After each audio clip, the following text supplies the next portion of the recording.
I'm not Marek Plota, I'm Kotlinowski.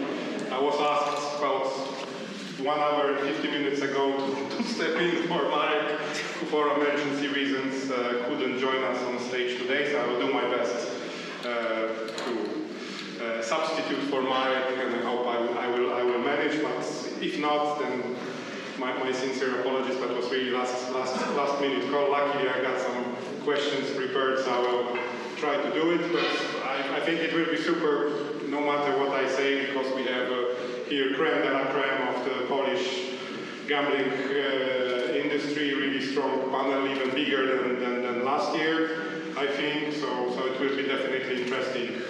Anyway, quick introduction: Aneta Tylicka, CEO of Bukmacherska-Fuchsarz.pl, Filip Sosnowski, CEO SP Software, Łukasz Seweryniak, CEO Superbet Poland, Marcin Doszczeczko, Chief Executive Officer LVBet, and last but not least, Adam Lamentowicz, Polish Gaming Chamber.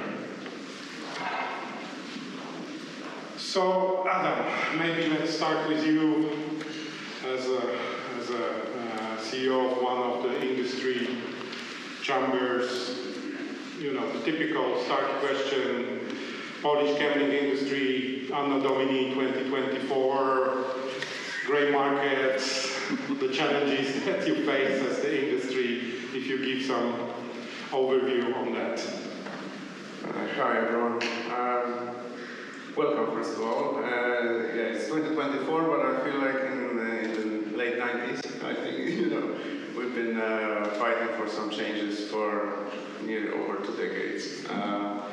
So just to recap for some of you, we have a Gaming Act which originates in the 90s, has gone through some solid refresh or makeup basically in 2009. Obviously, as Piotr said before during the previous panel, internet back then was closer to a typewriter than the reality of today. So in 2009, quite a significant amendment to the law which forbidden slot machines, which basically from the streets, and introduced some important clarifications, but again, clarifications which can be interpreted left or right. Then in 2011, basically the first online licenses were granted based on the law which was originally drafted for the retail business. So obviously, as you can imagine, full clarity and full predictability what it means. And then in 2016, a significant amendment which regulated a little bit better and acknowledged the existence of internet and acknowledged the existence of advertising and promotion and differentiating between the two somehow a little bit, and clarifying a little bit about the catalog of games. So allowing virtual games openly. Before it was not clear, and it was partially allowed to some, not allowed to others. But it also introduced monopoly when it comes to online casino business, to iGaming, indicating to the Resort Sportowy, the Polish state lottery, as the only entity that is allowed to organize this kind of business. And actually, the only 2 verticals which are being deregulated in Poland today is sports betting in retail and online, and promotional lotteries that the guys have explained a little bit during the previous panel. When it comes to black market, very quickly, you can find 1 million different analyses indicating how great it is. But there is a very important number that we should always keep in mind, confirmed by several bodies, including H2 Gambling, which is so eagerly quoted by the Ministry of Finance, that 1.2 million people monthly play illegally in Polish online space. So when someone says that the black market in Poland is 20%, then you ask yourself, okay, there's around 1 million active clients on the total casino, around 1.4 million active clients in the whole ecosystem of legal bookmakers, but you have in official study that 1.2 million admit that they play illegally. So you start asking yourself, is it closer to 50% or is it closer to 20? I think there's quite a lot of you that know both sides of the equation, regulated and non-regulated, and grayish and different shades of gray.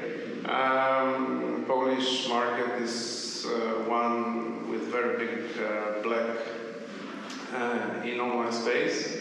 Some people say that it's close to German market size, or following German size of the black market. So definitely lots of space for improvement.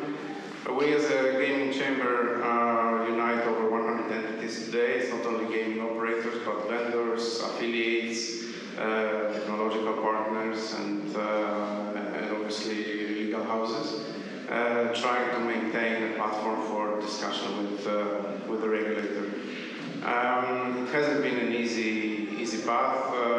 We publish reports, we write papers, we meet face-to-face and online, and in Ministry of Finance, outside of Ministry of Finance, but we are trying to basically reason and bring arguments forward, what it means for the state budget, what it means for future of sports, what it means actually for protecting Polish players. Because importantly, just to close this short intro, in 2016 when the law was introduced, the amendment to the law was introduced indicating the monopoly for iGaming, and also clarifying some things about responsible gaming, that each company has to introduce T's and C's related to RG and implement some basics around it. The truth is that the main reason for these changes and lack of the regulation and lack of changes in GGR taxation, which would grow this business in terms of size, was that we should protect the Polish players, and that the state is introducing this because of the responsible gaming reasons. Well, very often when I meet the officials and I indicate, okay, we have 1.2 million people in non-regulated space, totally unprotected, so how did we succeed in the main claim and the main reason for the changes of 2016?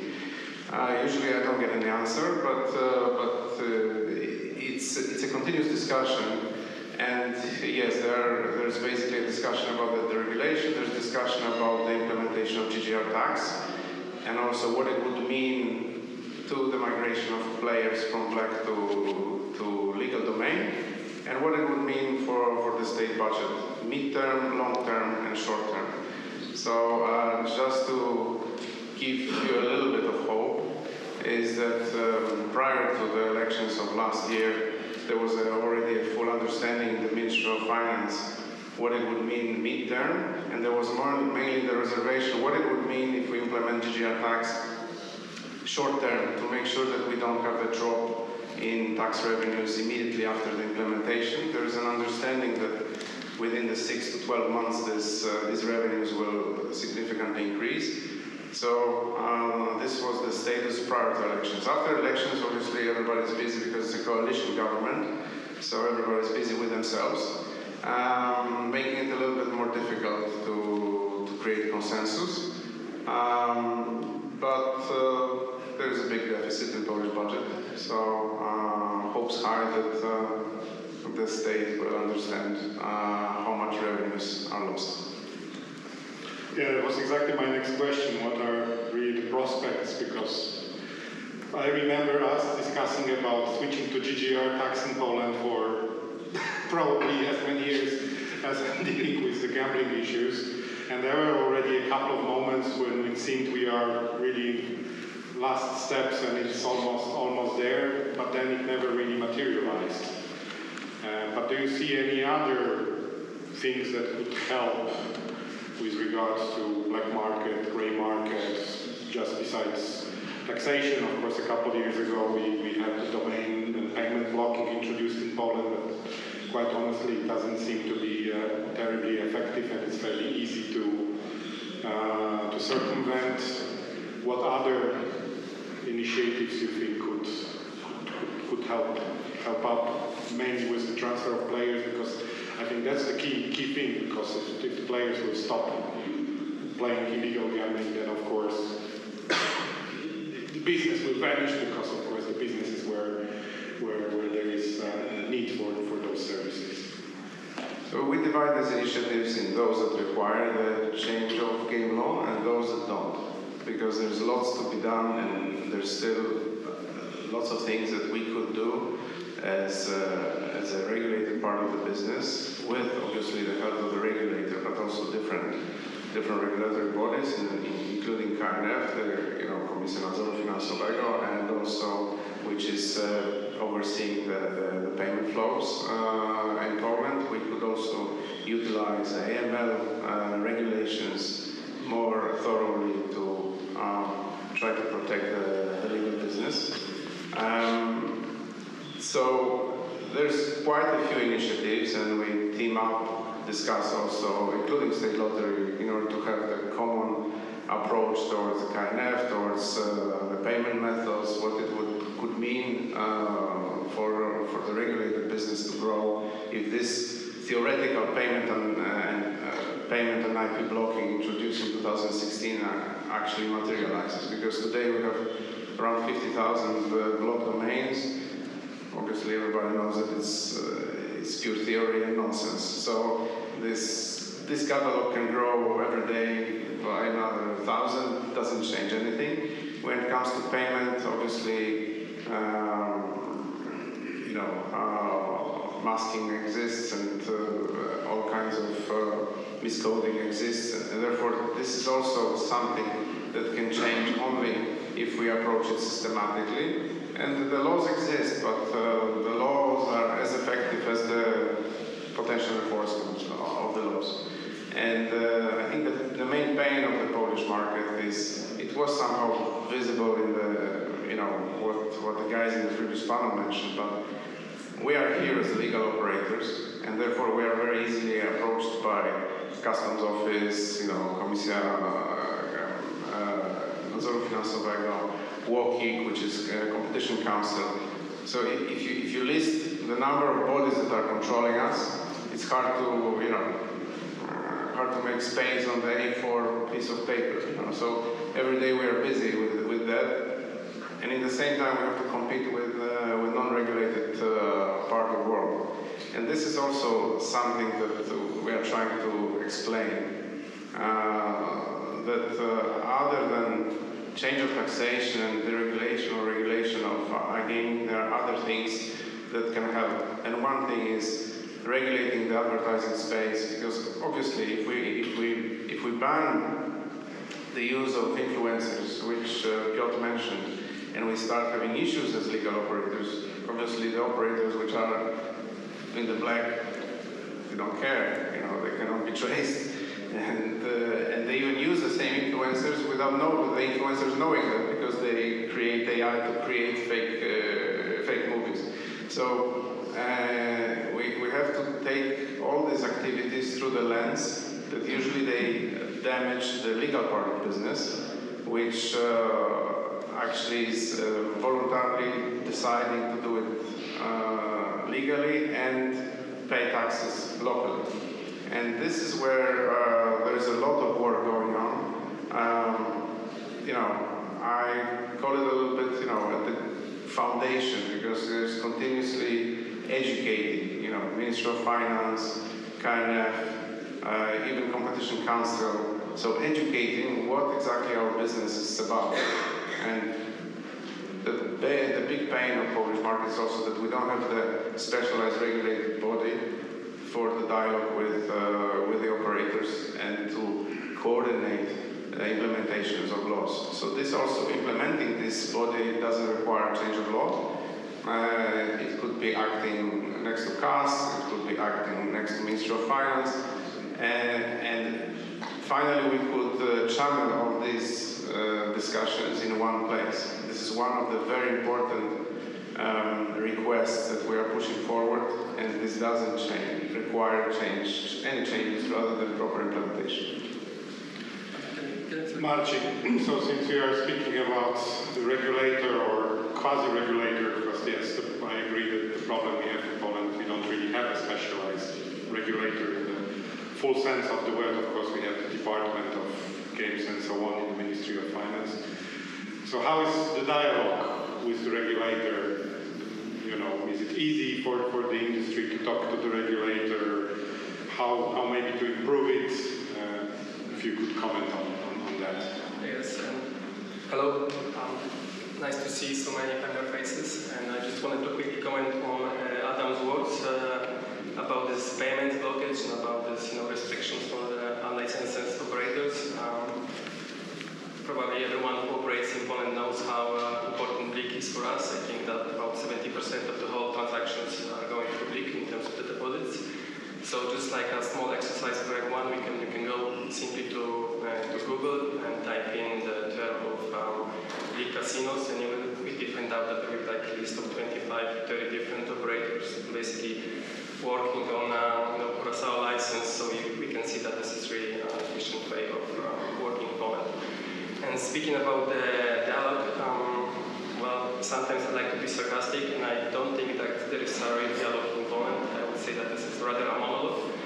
And you previously spoke about this meeting in Warsaw. I don't want to be like very skeptical or pessimistic, but it was like clear signal that the new changes are not really quickly to be implemented. So there wasn't like a clear discussion, and I wanted to use my experience, let's say, from the other jurisdictions, because I also have a team in Latvia when we have both sportsbook and casino verticals, and also have this privilege of assisting, let's say, our family company in recently newly launched brand in Maryland, in the United States. And that's why I think I have like clear visibility on the real dialogue, I would put it this way. And in Poland, I don't think that our voice is heard, to be honest. We are trying to provide as many arguments as we have, but we are not really listened, to be honest. And just to give you like an example, in Latvia, let's say we have monthly meetings with the regulator when we can directly talk to them, express our feelings, tell them the problems. We can even discuss about some marketing activities if this is according to the law or perhaps against the law. So this is like this transparency is very important for the operations, and it makes things much easier. So I think that it's a matter of having a dedicated regulatory body, which is not the case in Poland. Currently, the regulator, which is Minister of the Finance, they have a lot of things in their agenda. They're not really focused on the gambling industry, and I think that's really problematic. They don't understand the problems and the concerns we have. And this is something that, in my eyes, is pretty important. And I also wanted to quickly say about this GGR, because we're also focused on this. This is really important for us to have this GGR finally in Poland, because I think we are the last bastion here in Europe. But just as an example from Latvia, the Latvia is always, it's also kind of interesting case, because it proves that the GGR is not the only remedy, it's not the only solution. Because in Latvia, from the operator side, it's really a good environment, because the tax is based on GGR is 12%. It used to be 10%, but it was changed from the beginning of the year. But the gray zone in Latvia is 40-45%, which is very similar to the one we have in Poland.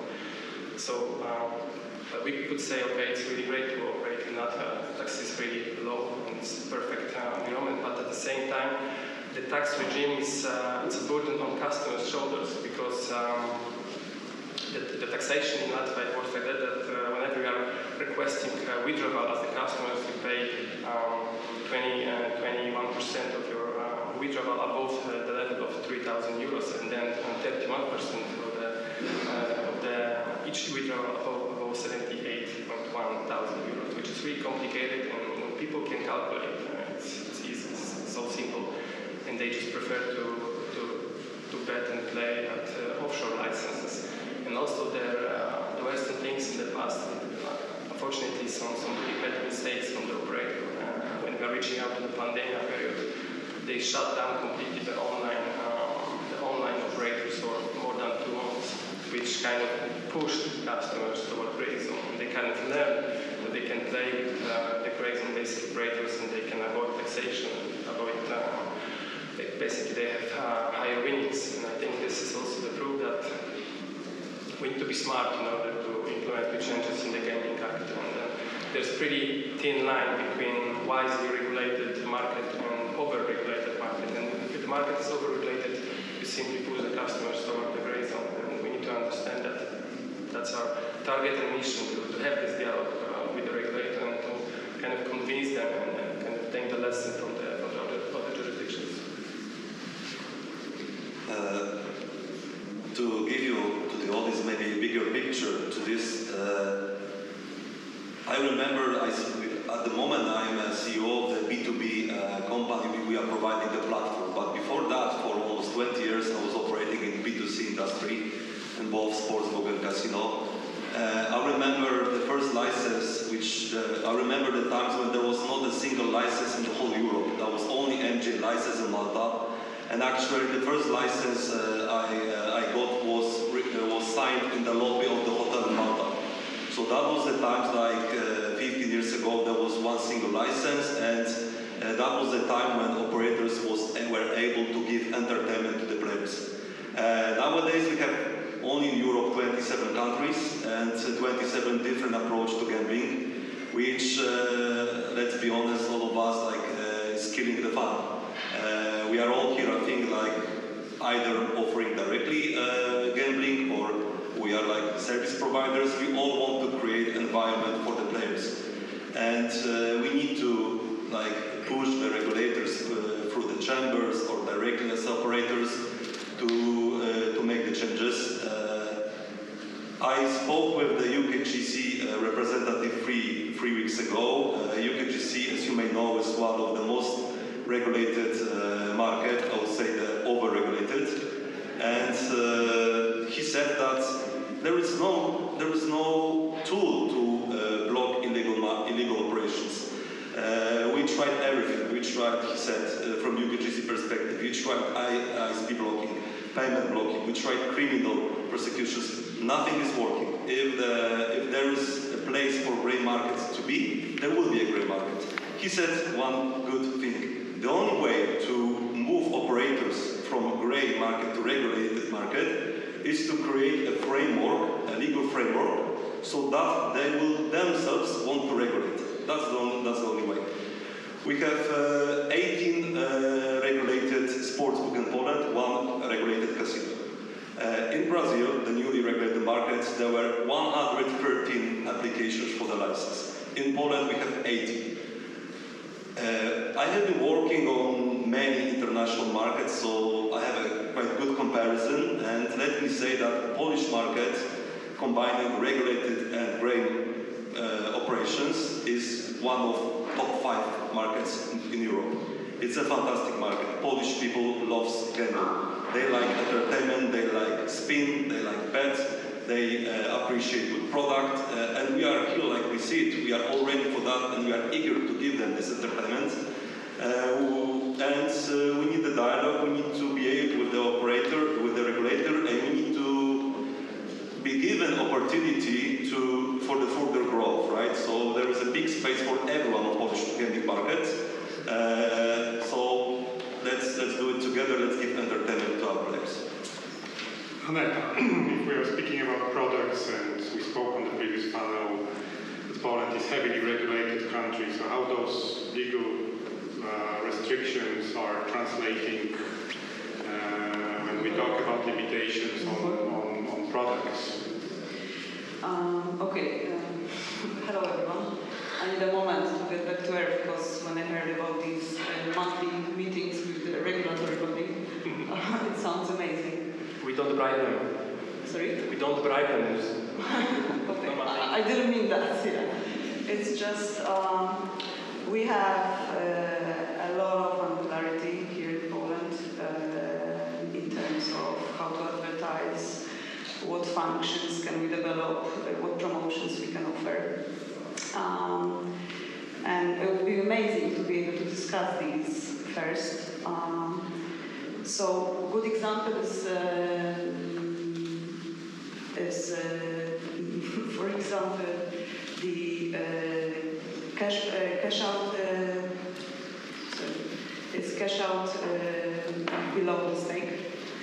So what happens is every operator sends the official request to National Tax Administration to check if this is okay to offer, should the tax be paid on that since the bet doesn't exist. And to get the answer, trust me, it takes a lot of time. And normally this request goes back and forth a couple of times. And what was mentioned in the previous panel is, in these cases, sometimes the decision can go left, sometimes it can go right. So you don't know what the decision is until you get it. So it really limits your options, what to offer to the players. And the same with promotions. It occurs, correct me if I'm wrong, that sometimes operators would offer a promotion and then it's questioned by authorities. It's really difficult to operate in this kind of environment. If we had a regulatory body, we would be able to refer to them like in advance and discuss these things. What we do now, we of course we refer to Ministry of Finance. We ask questions, but you need to keep in mind that this is not a dedicated. Exactly, they're not dedicated to us. They have other industries to take care of. Yeah, of course they're doing their best, but it's impossible to be like and to be like a pro in every single industry. It would be much easier with regulatory body in place here in Poland. So these are like the operational limitations that, of course, they affect the product. Apart from it, the product itself, yeah, what was mentioned a few times already today, we only have a sportsbook license. There is state monopoly on casino. So for us, we can only offer bets on sports, bets on card games, and that's pretty much it. No slots, no table games, and of course Polish players, low entertainment. So yeah, for the operators, we are not able to diversify our revenue portfolio. We are heavily impacted with seasonality of sports events. And then the players, I mean, they have a choice of playing casino in state monopoly, or they can go to black market, and by now we know they do that.